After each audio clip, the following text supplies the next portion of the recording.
Hi, this is Robert Scheer with another edition of Scheer Intelligence, where the intelligence comes from my guests. In this word intelligence, we have a central intelligence agency.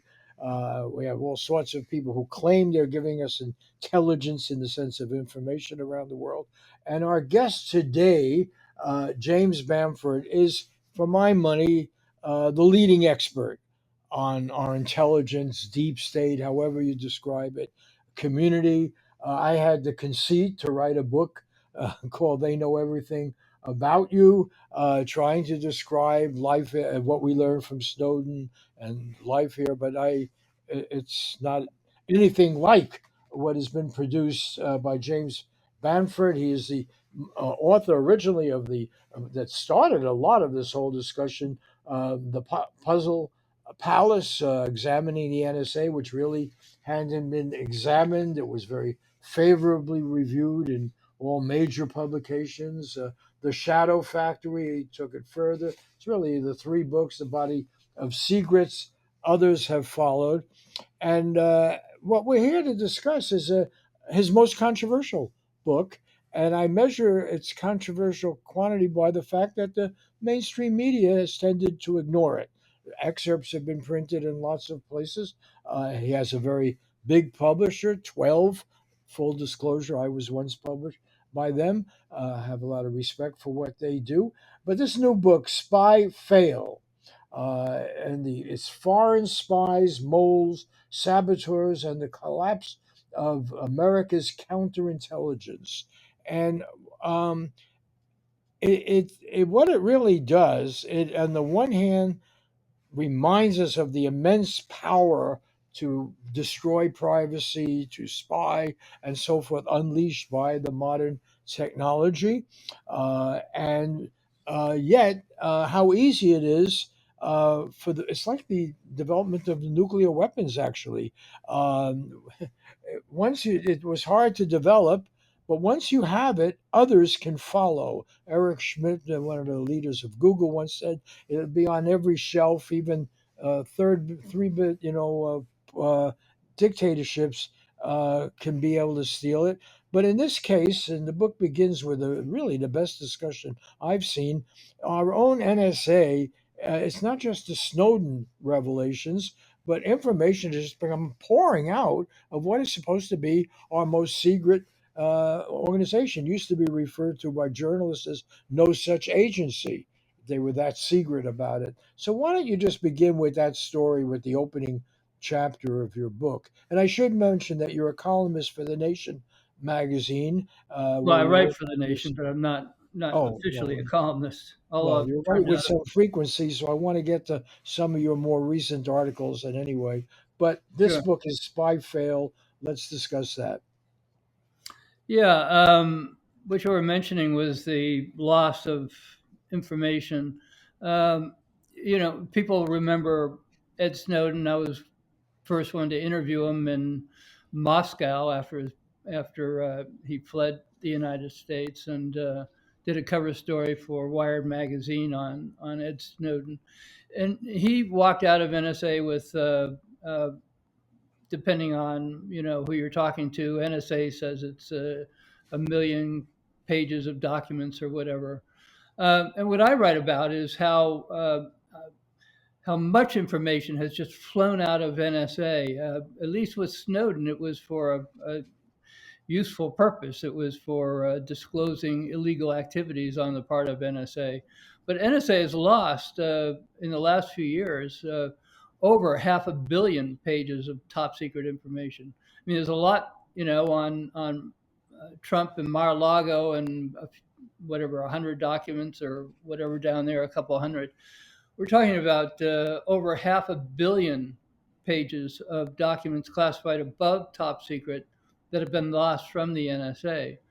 One NSA employee, they found the documents were stuffed all over his car in his backyard shed, and so forth. And so that's one of the problems that NSA has is the lack of accountability. And after they discover all these problems, there's virtually nothing that's done. But in addition to the documents, the NSA also lost three quarters of all its cyber weapons. So somebody stole three-quarters of all NSA cyber weapons, and they managed to get into the hands of the North Koreans and the Russians. So the North Koreans took a lot of that information of the cyber weapons and put it on their own cyber weapon, and then they launched it, and it created this worldwide cyber pandemic called WannaCry. So you have all these problems with the NSA, and not a single person was fired. The director didn't get any stars taken away. There was no problem, and yet, if you're a leaker, if you're Ed Snowden, they'll come out, with guns blazing to put you in prison. But so NSA has a really poor record of keeping all these documents in, while they keep the American public's uh, uh, they keep the American public unknown about all this information. It manages to get out to the Russians and the North Koreans and so forth. So, Let's the reason I brought up the development of the atomic bomb is, once you solved this problem, learned how to do it, people you defined as bad actors can get a hold of it. And in the case of the surveillance society, this was the warning from Eric Schmidt, even stuff you can get legally allows two-bit dictators and so forth to go wild with it. But in the case of what you offered, the example in North Korea, this was very sophisticated mechanism of cyber warfare, of invading other systems, very secret systems. This was the crown jewels of the NSA, as I understand it, and as you describe it in Spyfail. This was the stuff they had developed to penetrate other systems, right, around the right, world. yeah, Yeah, the NSA develops these cyber weapons that are really unique, and they spend enormous amounts of money developing them. And what they're useful for is planning in whatever target communication systems they're looking for. And so that's why it's kept very secret. It's like the digital equivalent of a loose nuke. Um, and North Korea was able to get a copy of one of the cyber weapons, and they used it themselves on one of their own weapons to attack basically the world. They didn't know what they were going to do with it. They put it on this weapon, they launched it, they were hoping to create this ransomware program to get a lot of money, and it basically went haywire and circulated around the world and created enormous havoc. It shut down hospitals all over the UK, all over Europe, and then it kept going through Russia, China, all the way around the world. It was the worst cyber attack in world history, and it was created because NSA lost its cyber weapons. Um, and again, there well, was dozens of kind of these cyber weapons were actually put up for auction on the internet, and people were trying to sell them. And I mean, here, what's if there's one theme that is really clear in your book. There are many themes and concerns, but one is that this ability to know what other people are thinking, to blackmail them, to intimidate them, to make fake news, to distort elections, all of the dirty tricks, everything. Basically, a lot of it started with our own intelligence agencies, particularly with the NSA. But the fact is, others can do it too. And given what's happened with the NSA, they actually have made it possible for all of these people they call bad actors, certainly North Korea is somebody they would define that way, to do the dirty tricks that the NSA can do if it wants to. right. Is that It gives these other countries, Russia and North Korea, the ability to get into U.S. communications, private, U.S. citizens' communications, and so forth. So there's all this uh, effort to silence whistleblowers when there is no effort to really stop foreign countries from accessing the material that NSA has, and then use it against the Americans, use it against American citizens. So that was one of the key problems that I found with NSA. I've written 3 books on NSA. This is my 5th book. It's partly on NSA, not fully on NSA. So I've a long history of writing about NSA. And most of what NSA tries to do in terms of keeping their information secret is to try to keep the secret from the American public. And what this shows is that the NSA doesn't do much in terms of trying to keep it secret from our adversaries. The Russians, North Koreans, for example, used the NSA's cyber weapons for attacking the United States. So, in this connection, and again, the book is incredibly well documented, and I don't know, somebody wrote in that it's the most documented, and and you really know your stuff. No one doubts that. And and you make a very interesting point, though. Much of this information that they're trying to protect about what they do, we have a right to know and indeed a need to know. I certainly would argue that Edward Snowden told us about the Orwellian implications of this technology. And in your most recent column in The Nation magazine, you make a point. Why don't we discuss that just briefly as an example? Julian Assange, the Biden administration is trying to extradite him from England. He faces a century in jail.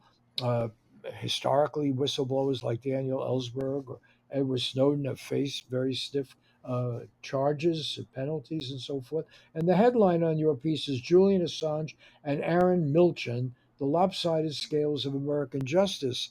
And you introduce us in your book to a fascinating kind of blowback because, in this case, it's coming from a country that's defined as an ally, Israel. It gets military aid, gets financial aid, and so forth.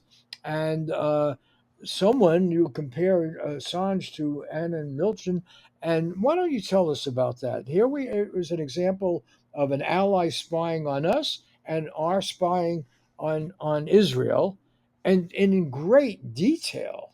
And it runs actually through your book. Israel pops up all the time as a country which sometimes you think maybe we have a love-hate relationship with them. When we talk about meddling in politics in your book, they are meddling in our politics, but we're also meddling in theirs because we are actually heavily influenced by the right-wing American supporters of Israel, right?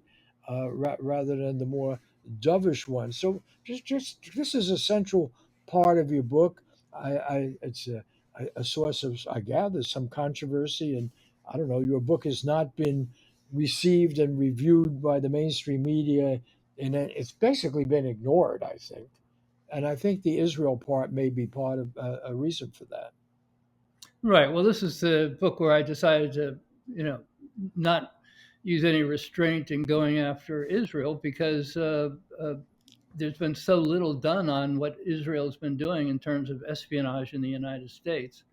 So I knew there would be a lot of pushback because whenever anybody writes negatively about Israel, it's a problem with mainstream media and trying to get published. But I have 4 bestsellers and enormously good reviews, so I'm not going to worry about whether somebody's going to not like the fact that I'm writing about Israel. So a lot of what I write about in this book deals with Israel, since Israel has been spying in the United States for a long time, and it's been not only not written about, but it hasn't been prosecuted, and that's one of the problems. And that's the area that I was talking about in the Nation article, where there's this very well-known Hollywood producer, Arnon Milchan, and he's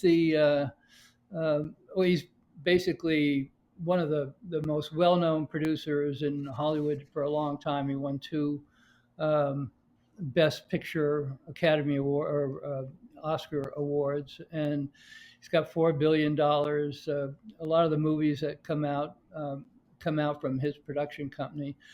But what never gets published is the fact that his background, he started off with Israeli intelligence, and then he became the arms dealer for apartheid Africa, South Africa during apartheid, arming the racist government down there. And then he became the propagandist for the apartheid government.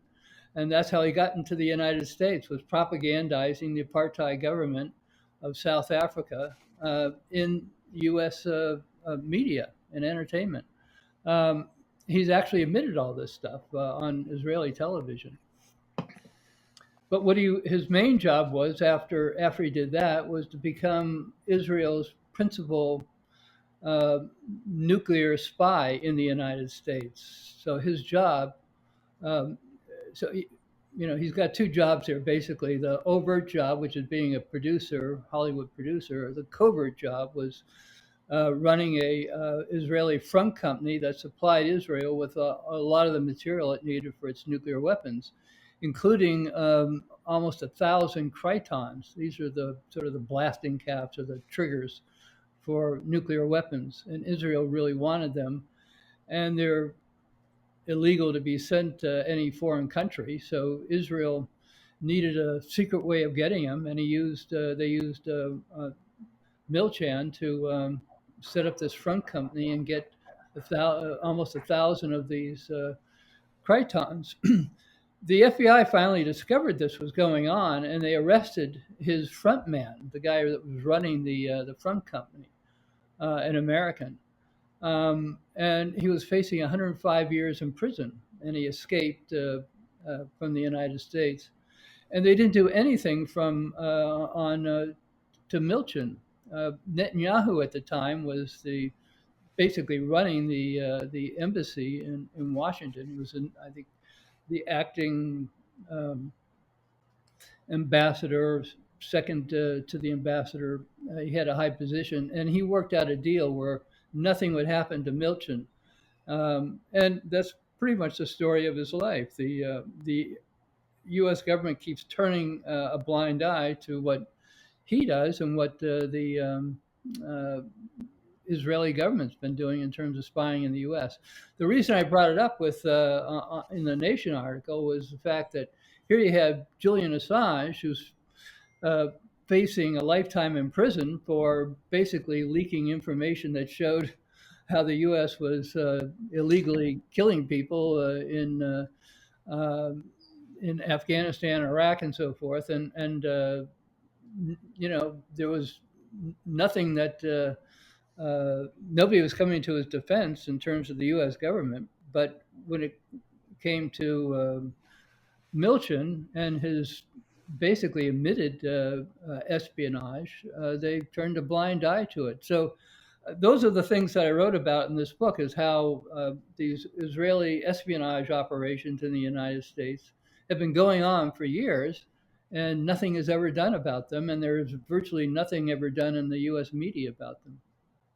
Well, and you're very specific, and you involve a lot of people well known here, including former Congresswoman Jane Harman, Nancy Pelosi, Adam Schiff, who's running for the Senate now, and so forth, and uh, Congressman Howard Berman. So these names pop up and talk about the influence. But what's so interesting about it, we learn about Arnon Milchan really not from the American media. We learn about it because of the trial of Netanyahu in Israel. And so this is interesting because, to the credit, and in your book you do give credit to prosecutors in Israel who have the temerity to go after, the prime minister, and they confront him and they bring this up, and Milchan ends up being one of their witnesses, Right, right? he's the key witness on one of the three key charges against Netanyahu. Well, he In the supplied all trial, pain, we should say, and he supplied jewelry according to this trial, and then he testified about whether this is bribery and so forth. I mean, so it's an interesting case where somehow, if not for the Israeli judicial system, which by the way is under attack now in Israel, by Netanyahu. But if not for their system, we in the United States would not have learned how this all happened. Right? Right. Yeah. As I mentioned, that Milchan felt very confident.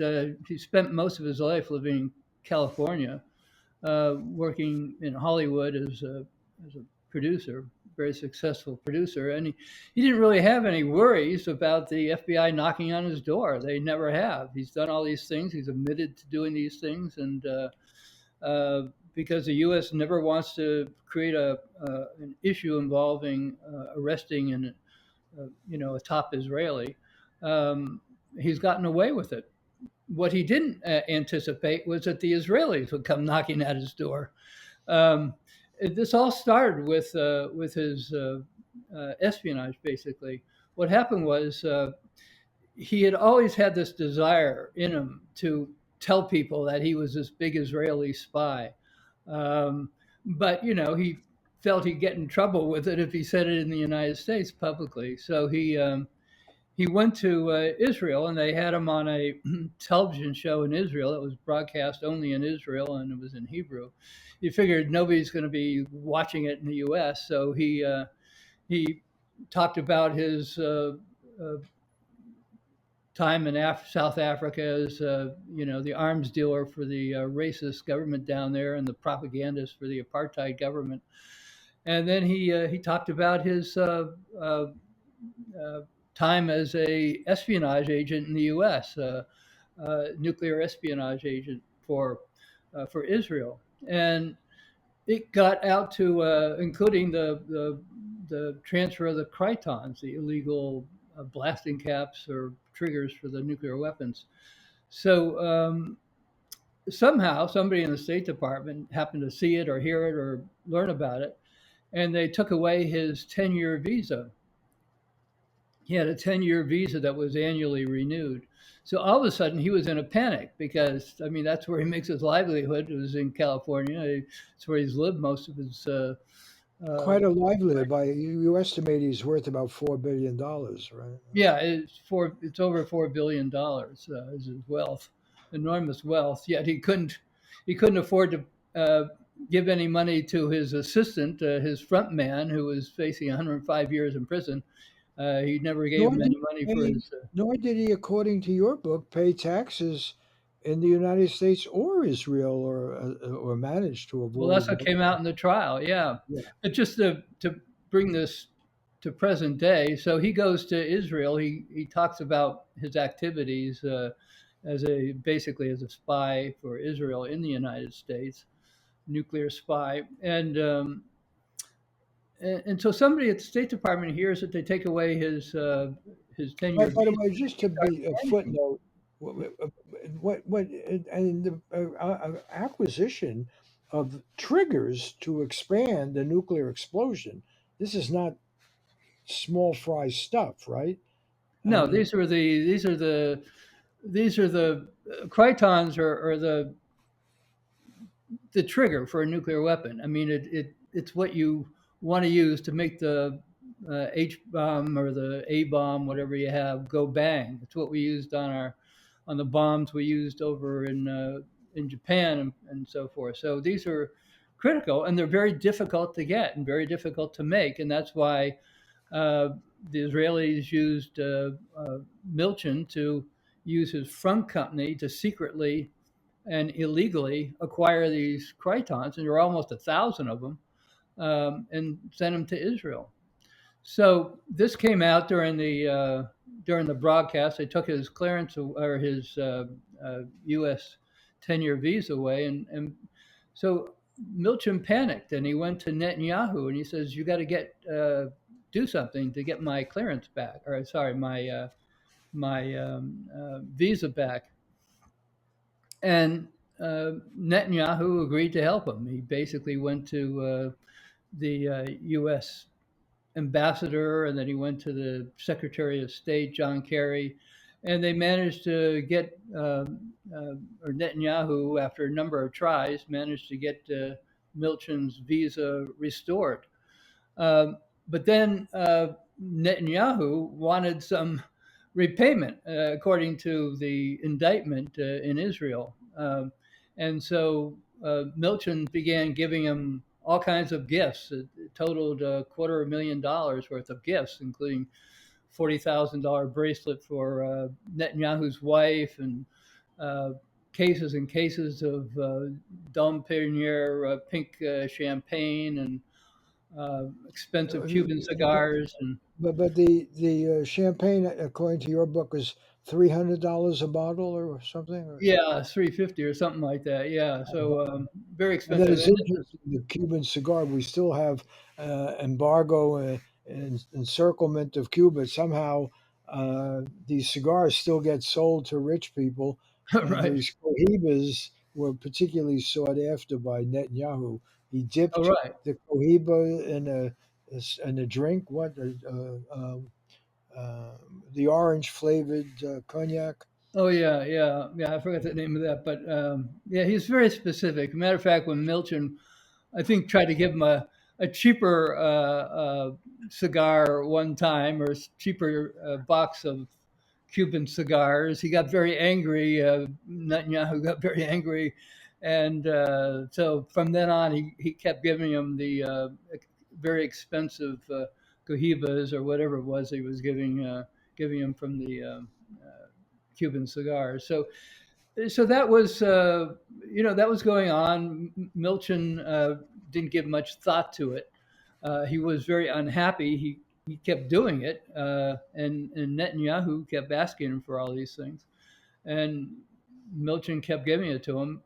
And then the Israeli police basically discovered it, and they were going to charge. They originally were going to charge Milchan as a co-conspirator, and then they agreed to have Milchan testify against Netanyahu instead of being charged, and that's what happened basically in the past few weeks. And that's why I wrote about the story in the well, I wrote about it in my book, and then I also wrote about it in the Nation article, And and I compared that.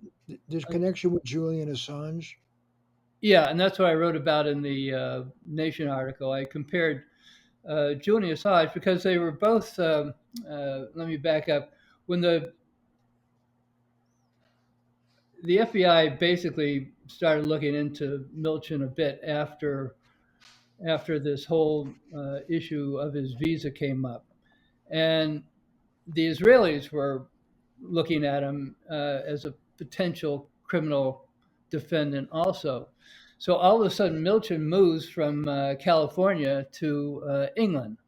I mean, you could speculate that maybe he wanted to get out of town before the FBI came knocking, or and he didn't want to go to Israel because he was afraid of the Israelis police. So he went to England, and he said he can't come to England to testify. So they actually did his testimony in England through a video uh, conference, basically. And so that's why I wrote that article for the Nation. The same week that Milchan's testifying in England in this criminal case against Netanyahu, where nobody, the FBI never went after Milchan. Uh, not too far away was Julian Assange sitting in a prison, facing extradition and 100 years in prison or whatever. So there's a contrast there where, you have Milchan who was an Israeli and was involved in nuclear smuggling. His partner was facing 105 years in prison, and and he goes scot free because he's an Israeli, basically.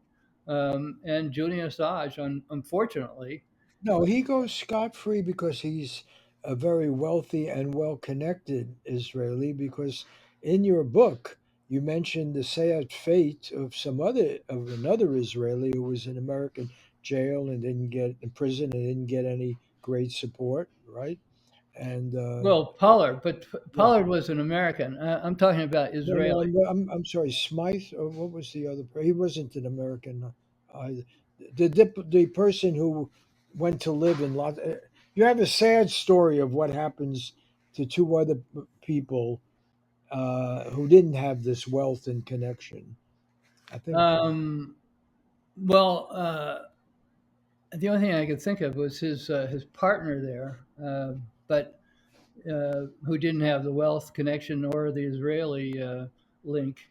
He was And living off his $2,000 Social Security. yeah, Yeah. yeah, that was his partner. That was the guy, the American that Ah, Milchan talked into being his front man on his company, and so the FBI went after him and threatened him with 105 years in prison, and then he fled the United States and hid out in Spain for 16 years before he was finally discovered, arrested, and brought back to the United States. And then he told the FBI fully about Milton's involvement. And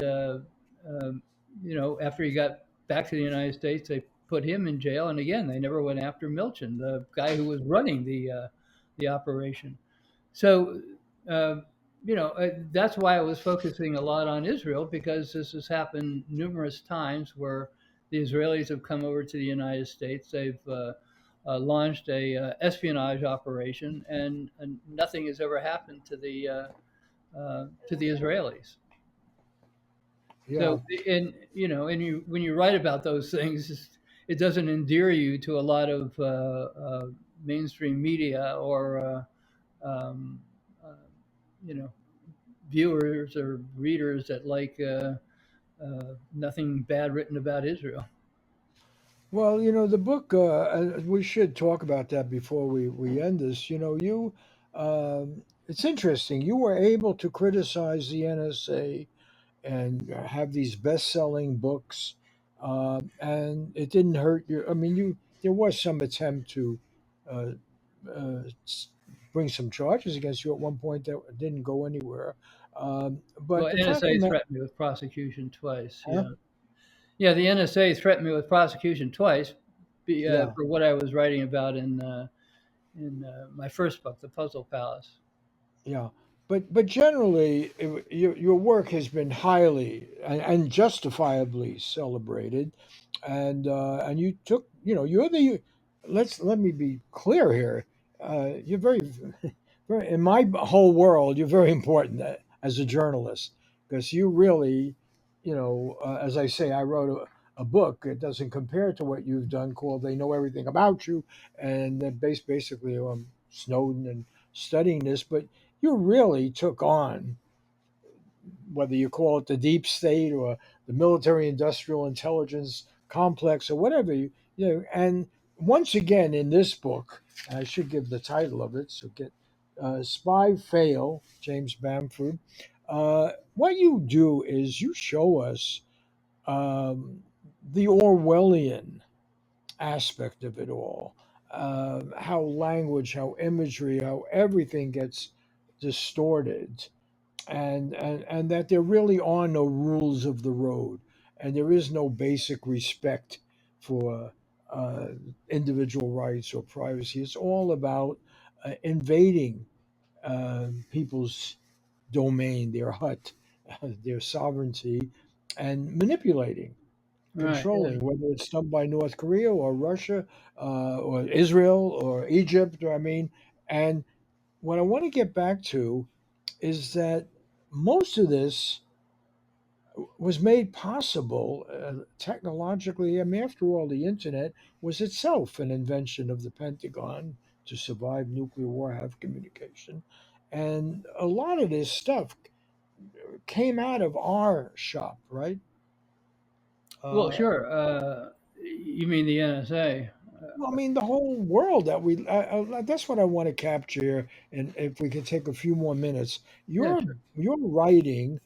And in this book in particular, it made me squirm. I mean, it's very readable. You're a great writer, very accessible. You don't mystify things and so forth. But I found it hard to go to sleep. It just makes a mockery of any notion of the individual as a center of authority and power and so forth. It just shows how really how manipulated to the degree to which and again, bringing up Orwell, which kind of runs through this book, the whole distortion of language and imagery, and you make a very powerful point at the beginning. It's sort of logical that it ends up in Hollywood. You have De Niro, for instance, critical to this. You have other movie stars. You have the manipulation of imagery, and one reason he was successful, he had a lot of money coming in, but still, Pretty Women. What are the other movies he made? He just Well, he uh, won the best picture Oscar for 12 Years a Slave and for Birdman, and he's had just an enormous number of movies, 120 movies or something. A lot of them have but he been. also he had failures, and I think Sid Schamberger was famous at Universal, said the best thing you can do for Hollywood is keep this guy away because he comes up with Right. Well, big that was ideas. one of the things that I thought was interesting about doing this, and why it was sort of fun to write, was because, uh, I mean, Israel's in there a lot, but so is Hollywood. Hollywood's in this book a lot, and so the nexus between Hollywood and the intelligence community and NSA and all that, I thought was pretty fascinating. Um, so when you have the one of the top producers in Hollywood being a spy, and then how there were other links between NSA and the CIA and Hollywood. So it made for a very fascinating uh, thing to write about, the connection. And as you mentioned, yeah, it's this Orwellian aspect. I first wrote about it in the Puzzle Palace, the first book about NSA, and I was amazed that nobody'd ever done that deep dive on NSA before, because of its enormous ability to get it basically into everybody's, not only everybody's email and telephone communications, but basically in their head, what they're thinking, and that's very scary. And it gets worse and worse as the years go on. And that was one of the things that when I interviewed Snowden, he was most upset about, was the fact that the technology keeps going in the direction where it's not just reading what you're reading, but actually to see what's in your head, and the next thing is to see what you're going to do. In other words, what you're by putting all these things together, they would be able to tell what you're going to do in the future. Yeah, and after all, it was Hollywood that celebrated a lot of this. A movie like Zero Dark 30, even, I think, gave a green light to torture, and even though it turned out to be inaccurate as a description of how they captured bin Laden. But in your book, you show, I was really surprised because I sort of remembered Hollywood, at least there were some people who spoke up against apartheid in South Africa and favored, admired Nelson Mandela. I remember going to parties, or events where, Harry Belafonte would speak and so on. Sure, But in yeah. your book, you present a very different image, a real cynicism about South Africa, and again around this fellow Milchan, and he worked with some very respectable people, right? Well, of course, yeah. And I mean, he worked very frequently with Robert De Niro. And De Niro, he told De Niro years ago about his espionage, his selling, his smuggling Krytons to Israel, and De Niro did nothing about it. He also, a lot of Hollywood knew that he was involved with South Africa and the this is the old weaponizing. South Africa, I'm yeah, sorry. the old South Africa of Yeah, apartheid. Yeah, apartheid South yeah. Africa. Yeah, the South Africa that put Mandela in prison. And he was the one, Milchan was the one who supplied them with the weapons to keep uh, the blacks in South Africa under the thumb of the South African government, the apartheid government. The torture, the killings, the weapons that were used for all that a lot of it came from Israel, and Milchan was the arms dealer, and he was very wealthy, and he had a lot of he inherited a company that had offices around the world, and he would hide the this propaganda that he used to propagandize positive propaganda for the apartheid government. He used his companies around the world to um promote the apartheid government, and he came to the U.S. and started doing that in the entertainment business. He started a play in New York that bombed because it was so pro apartheid government. Um, and finally, after doing all that, he became the nuclear arms dealer for Israel in the U.S. But he's never gotten charged with that by the U.S. and he still gets all these accolades in Hollywood, despite this incredible background. So finally, let's we have these people that are made villains because they supposedly weaken us. People like Assange and Daniel Ellsberg originally, although he came to be treated somewhat more favorably later.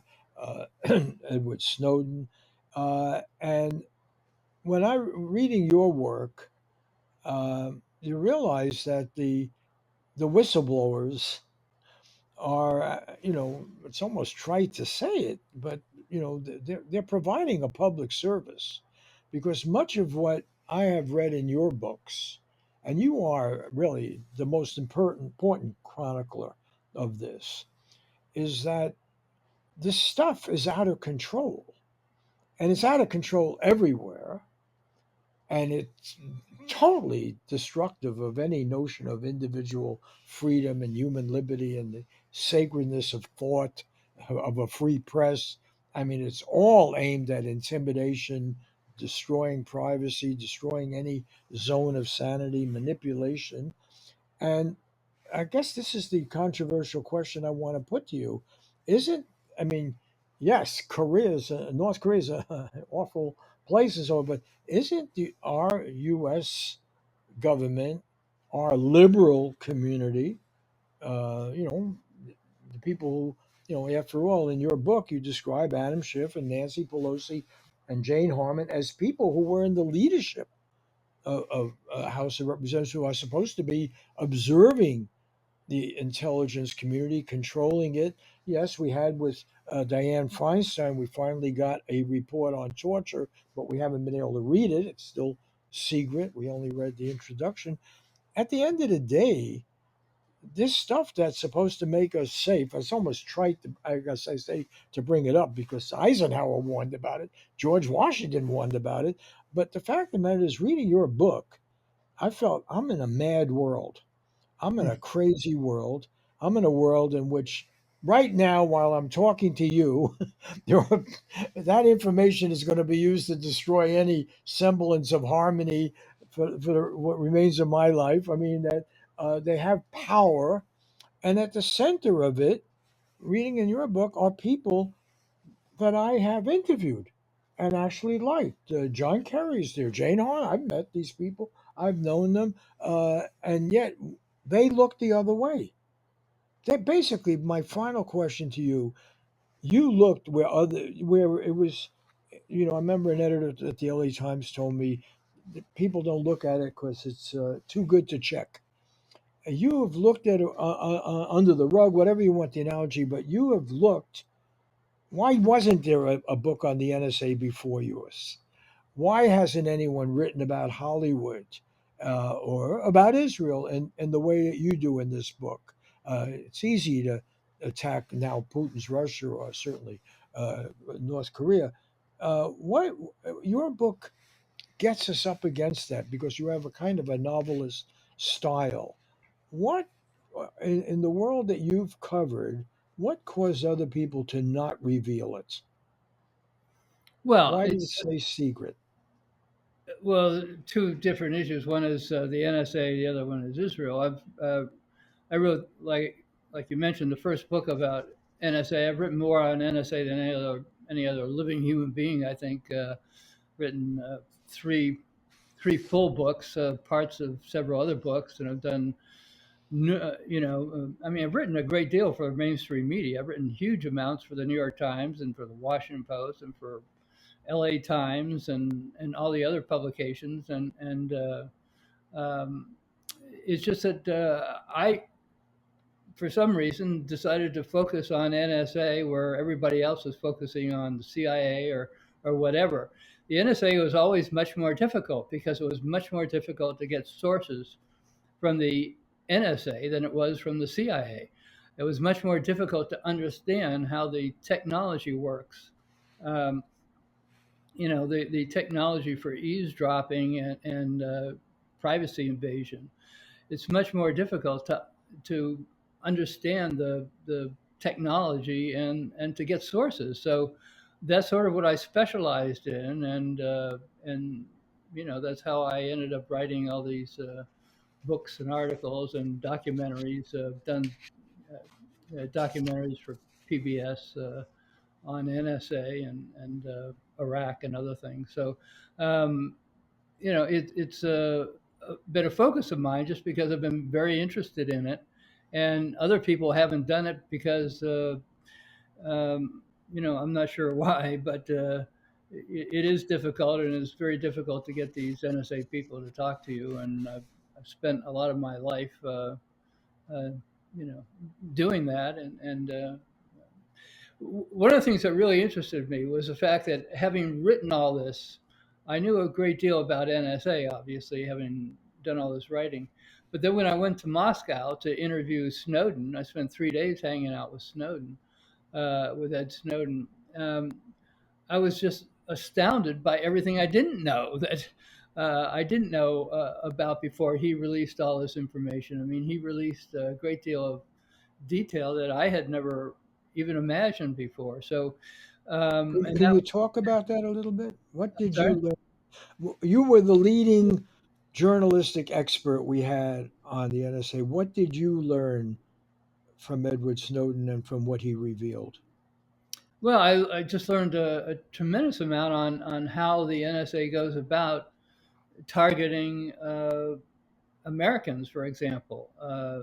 The secret way that they use to get cooperation from the telecom companies, from uh, the tapping the undersea cables, all these technologies that the NSA uses.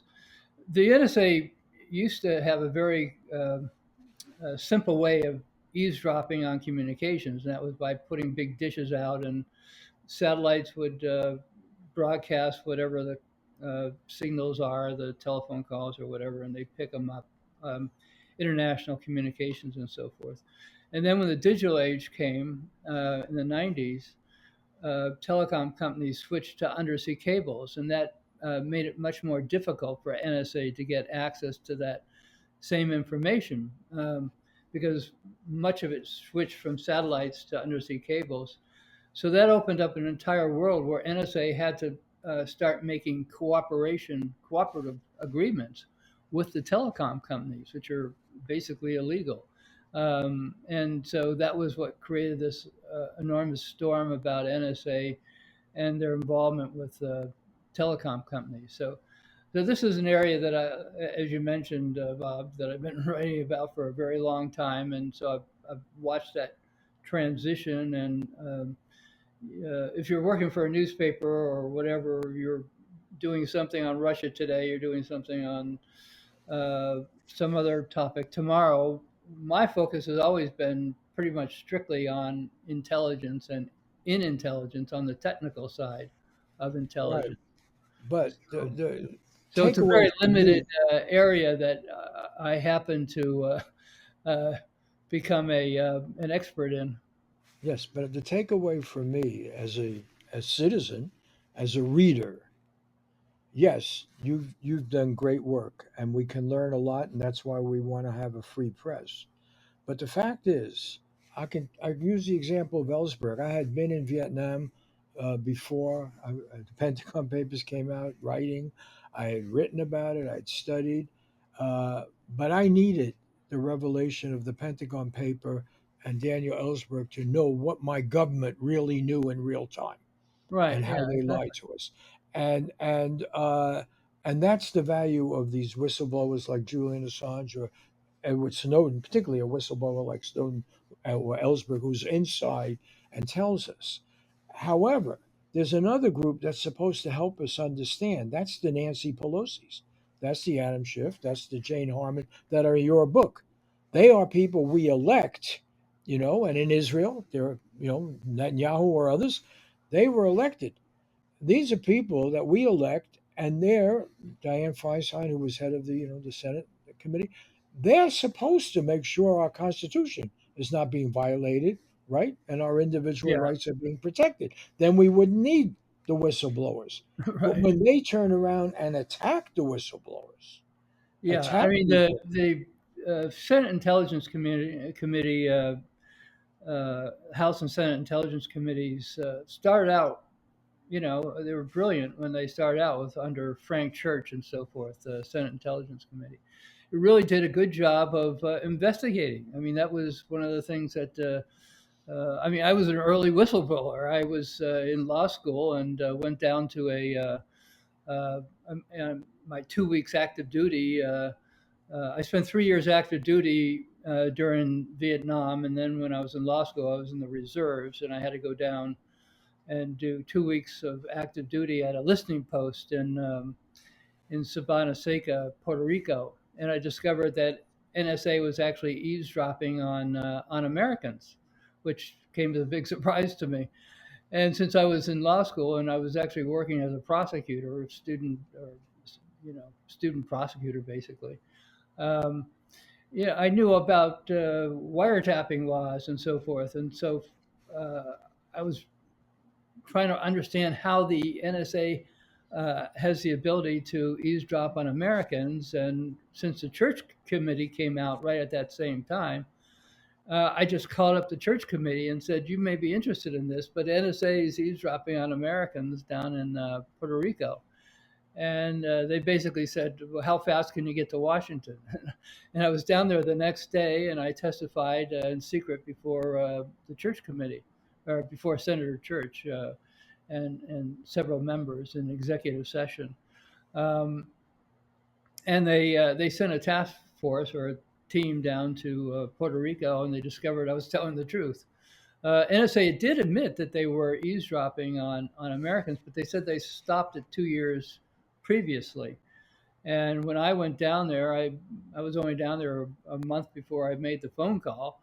And so I said, well, they're still doing it. And so they discovered I was telling the truth. And, uh, they took NSA over the coals for that. So that's one of the things that got me started in the first place, was the fact that I found that NSA was doing this illegal um, eavesdropping on Americans. And, I became a whistleblower and told on them, told on NSA. And so I thought it was a fascinating topic, and that's how the Puzzle Palace came about, was writing about it. And then the government tried twice to prosecute me for writing about the NSA, but uh, I had a very good lawyer, and we showed that I didn't violate any law. So they went away. right? But the argument one always hears is they they're good people and they want to make us safe, and they took the same classes that we took on why we need a constitution, why we need separation of powers, why power corrupts. They've also read Orwell and Huxley and so forth, and yet we have a situation, and you can blame a lot of this on right wingers and casino owners and so forth, or Trump supporters or what have you. And we meet those people in your book. There's no shortage of them. But on the other hand, I don't want to use the word villains, but the people who are responsible for concealing serious government overreach and violation of individual freedom. In reading your book, there are people that I have broken bread with, that I have been able to socialize with, and frankly, people I voted for. Right. Well, Sometimes as the lesser evil, but I still voted for them, and it's interesting because at the end of your book, or not the end, at the end of the section on Israel, there's a source of real optimism for me as a reader, because you point out that for all of the excess of Netanyahu and the Israeli government, and by the way, that included people like Perez and Rabin himself in relation to some of the South African stuff. The fact is, the American Jewish community, in this diaspora, you show the polling information that they don't like this stuff. Right. They don't want. That's not the Israel they want to support, right? Yeah.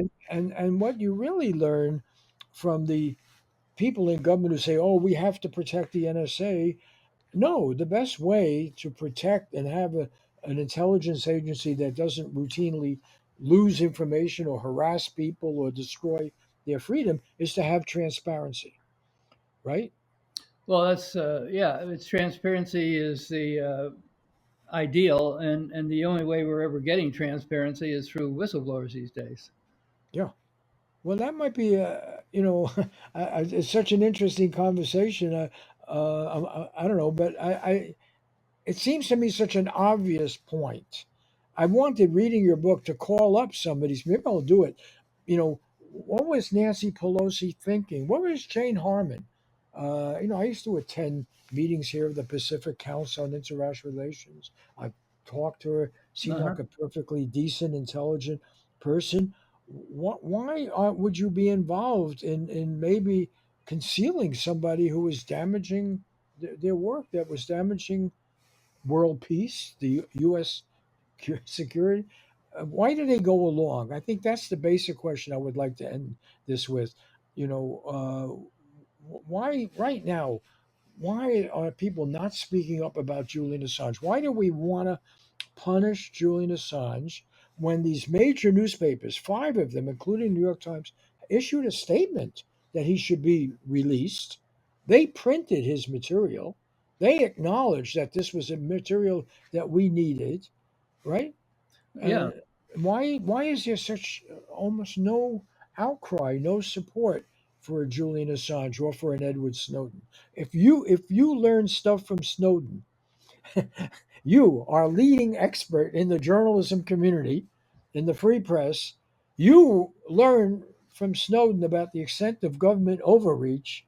How can one deny the value of Snowden's revelations? You know, Well, exactly. really. Yeah.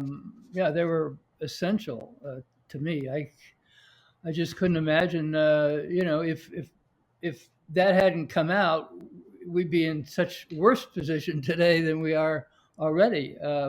It's been 10 years or so since he left. So in the 10 years that he's been gone, the NSA hasn't really had any major whistleblowers. So you could imagine where they are today with the technology, considering how far we got up to the Snowden period. But like you're saying, that's what I was writing about in the Nation article, and to some degree in the book also, is the fact that here we go after whistleblowers for telling us what the government is doing to us and what they're doing illegally, while you have members of Congress and the so-called Senate Intelligence Committee and so forth just closing their eyes and looking the other way and you know giving them a pass for what they're doing. That's what it keeps showing time and time again, not only with regard to NSA, but also with regard to Israel. Well, let's end on this. But the truth shall set you free. We are raised from early childhood to believe, and I think it is true. Sound government requires an informed public, and that's why we believe in limiting power, and that's why we're criticize authoritarian, obviously totalitarian governments. And yet, and I want to really mention this book again. I haven't done enough on it. Spyfail, which is probably your least successful, commercially successful book. Is that correct? And Yeah, you yeah. have been, I mean, there are several reasons. One of them is we came out with we did have a lot of excerpts in Daily Beast, The Nation did a cover story. all right, Um, but I'm not uh, talking about commercial. I'm talking about shaping the debate.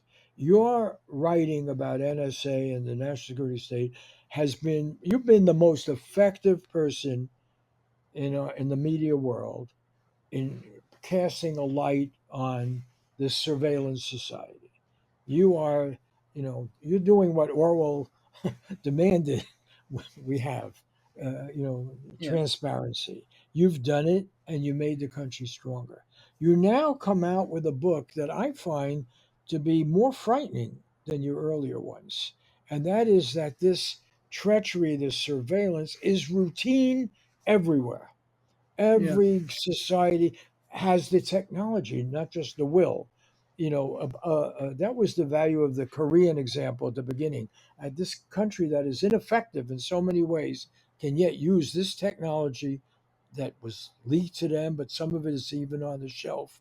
And we are now in a world in which truth has no standing because it can all be manipulated. We can all be spied on. You have these examples. Any professor who would speak up, and you have examples of teachers and students in your book, their career is over. They are smeared. They're targeted, right? And your Well, book is really that's why I wanted to bring frightening. attention to it. Yeah. Yeah, it's a frightening look at the current state of the academic world. I mean, people Right. they're And just the media. I mean, you asked, why, I've, why there's been problems with the media. Well, one of the reasons is because I criticize the media so much in the book. I mean, I take the media over the coals in the book for but in a measured way. This is not sloganeering, very measured, right. very thoughtful. And, you know, then I wonder, why don't people take it to heart? Why are they not concerned? I mean, after all, the question of proliferation of nuclear technology and triggers and all this stuff. This is the fate of the world, or lying about countries, or distorting what's happening, or you know, forcing regime change. I mean, we are in a I don't know. We're both two old guys. I'm older than you. I've never been more scared about to use Jonathan Shell's The Fate of the Earth. I've never been more worried about the fate of the Earth because even, yes, global climate change, but that's even being exacerbated by all this warlike posturing and destruction and everything. And, we thought with the end of the Cold War, well, with the end of World War II and feet of fashion, then with the end of the Cold War, we enter a more enlightened time. Your book, Spyfail, is really opens the curtain to a world of absolute chaos, madness, and inevitable self destruction. Does it Well, not? thanks. Yeah, that's why I wrote it, and and again, there when you step on people's toes, like I step on a lot of media toes, and write about the third rail, which is writing about Israel. So um, this book, I decided, I was going to just write what was the truth, and not worry about whether somebody's going to not like it or come after me or whatever. It's the way I've been doing it in the past, and so I wasn't going to treat Israel or the media any differently than I was going to treat NSA or the agencies that do all the spying. So but that's what a journalist has to do. He has to just write what they think is the truth and not worry about the consequences. So, last point, because you've mentioned the media, what is your basic criticism of the media? Well, first of all, with regard to Israel, they just give it a pass all the time. We spend $4 billion a year. Hardworking taxpayers have to pay $4 billion a year to a country that spies on us. Actually, does an enormous amount of spying, as I point out in the book, but gets no. There's virtually no reporting on it. The New York Times, Washington Post, they just sort of bypass any critical reporting on Israel. Uh, that's the way it's been in the past, and they sort of set the pace for the rest of the rest of the media in general. So, I mean, that's the value of a book. The value of a book is to uh, write what the media doesn't want you to read or doesn't have the courage to write about, and and to write about it in depth. And that's why I like writing about it. Nobody had written about NSA before I wrote about it in terms of in-depth book. And, I wanted to apply that same um, honesty, I guess, to everything that I wrote. And, not that there's, the mainstream media I've basically been part of it all my life. I was the investigative producer for ABC News for 10 years. I did documentaries for PBS. I've written for the New York Times numerous times, and the Washington Post and LA Times and all these publications. So, I mean, I'm part of that group, but that doesn't mean I can't write critically about them. So that's what I do in this book. So if I were a student in your class or a student in my class, I would say, but wait a minute. The media is enshrined in our Constitution. The media has presumably even a financial stake in writing good stories uh, and so forth.